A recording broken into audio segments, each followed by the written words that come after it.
Hey guys, it's Ash, and in this video I'm going to give you guys some valuable battling tips that all beginners should know, and it will help you guys get a lot better, win more, and go a long way in the game.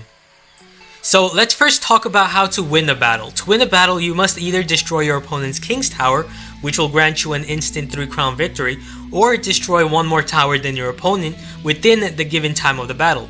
Both you and your opponent are given 3 minutes, but if within this 3 minutes there is still a tie, then the game will go to sudden death mode in overtime, which is an extra 1 minute.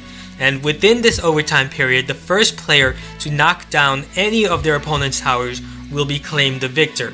However, if neither player had succeeded in taking down the tower within this overtime period, then the battle will conclude in a draw. A win will reward you with trophies. You will obtain the same number of trophies whether you win with a 1 crown or 3 crown. A 3-crown victory is no more special than a 1-crown victory. In fact, most battles are won by either 1 crown or 2 crowns. Thus, you need to understand when to pursue attacking the opposing King's Tower and when it's better to just destroy 1 or 2 arena towers instead. So, when should I attack the King's Tower? Well, the King's Tower HP is much greater than your arena tower's HP. In fact, the HP of the King's Tower is over 60% greater than one arena tower.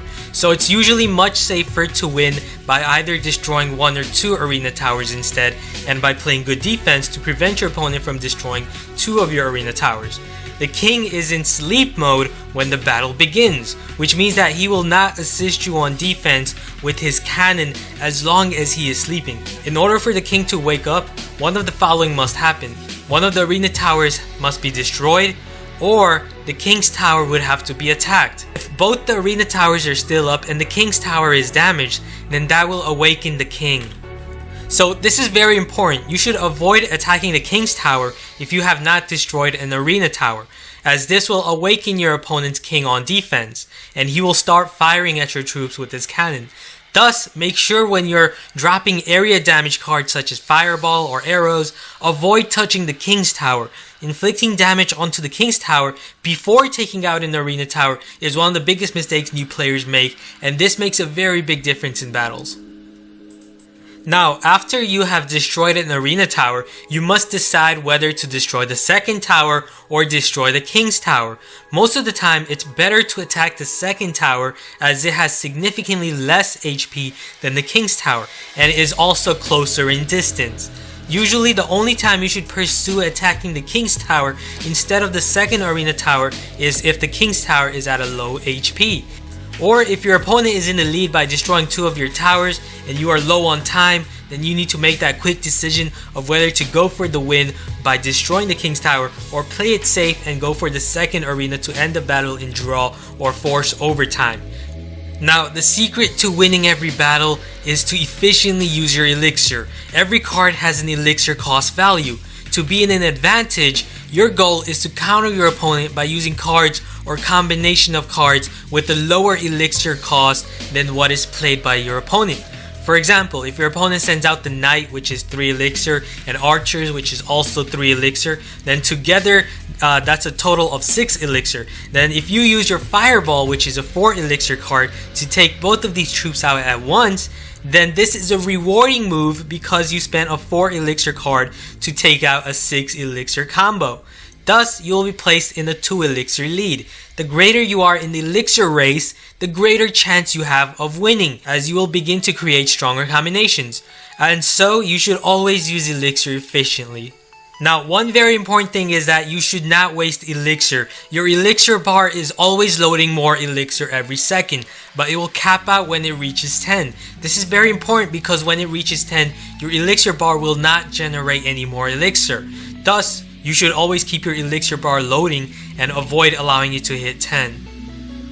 Now, one very important thing is that you should not waste elixir. Your elixir bar is always loading more elixir every second, but it will cap out when it reaches 10. This is very important because when it reaches 10, your elixir bar will not generate any more elixir.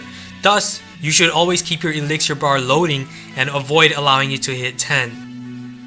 Do not recklessly deploy multiple cards all at once, as this will make it easy for your opponent to counter your combination of cards with the few elixir. For For example, take the fireball example we used earlier.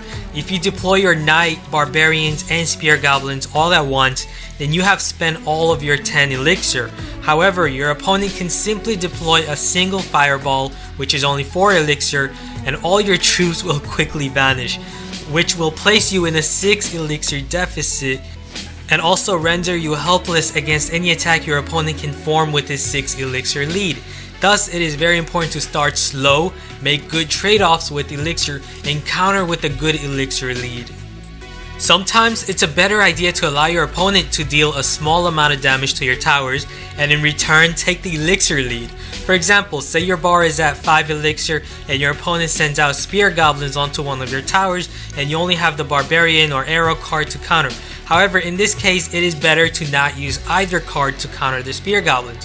Why? Because the arrows cost 3 elixir. Using a 3 elixir card to solely destroy a 2 elixir card like the spear goblin is a poor trade-off. The barbarians cost 5 elixir and your bar is at 5. If you use the barbarians card, then you will run out of elixir, which means you're allowing your opponent to then create a stronger combo to both counter and target your tower. Your arena towers are protected by archers sitting atop them, which means that they will attack and destroy the weak spear goblins with a few hits while the spear goblins deal damage onto your tower. Even though your tower took some damage, it is still a great trade-off because in return you have taken a 2 elixir lead. This gives you the opportunity to form a stronger combination of cards than your opponent to deal even heavier damage. Now, when starting your battle, you should first allow your elixir bar to fill. You should not recklessly deploy your cards without first loading up on elixir, as this will only give your opponent the advantage. For example, say you deploy your prince card when the battle just started and you have 6 elixir, your opponent can simply place a tombstone which costs 2 less elixir and can quickly counter your prince and take a 2 elixir lead. Another example is playing a defense such as Infernal Tower right away. This is a bad idea as your opponent can just wait a few seconds to load up on elixir, plan out a good counter, and also weaken your Infernal Tower without even touching it because of the Infernal Tower's 40-second lifetime. Thus, it's important to first allow your bar to load up. Usually, you will face opponents who will also wait to deploy until they have a full elixir bar. In this case, you have 2 options. Option 1 is to deploy your card first. If you reach 10 elixir and deploy your card first, then you will be given a greater elixir lead for every second your opponent remains at full elixir and doesn't play a card.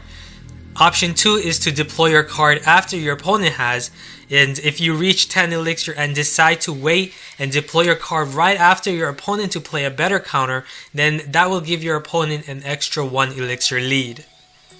Usually, it's best to deploy your first card at the moment or right before you have a full elixir bar. You should start slow. I have stated this many times that you should start your battle with a slow tempo, and this is a key fundamental to winning. When starting your battle, it is often a good idea to start with the low elixir cost card. For example, say you have the prince and the archer card in your hand. Do you start with the archers or the prince?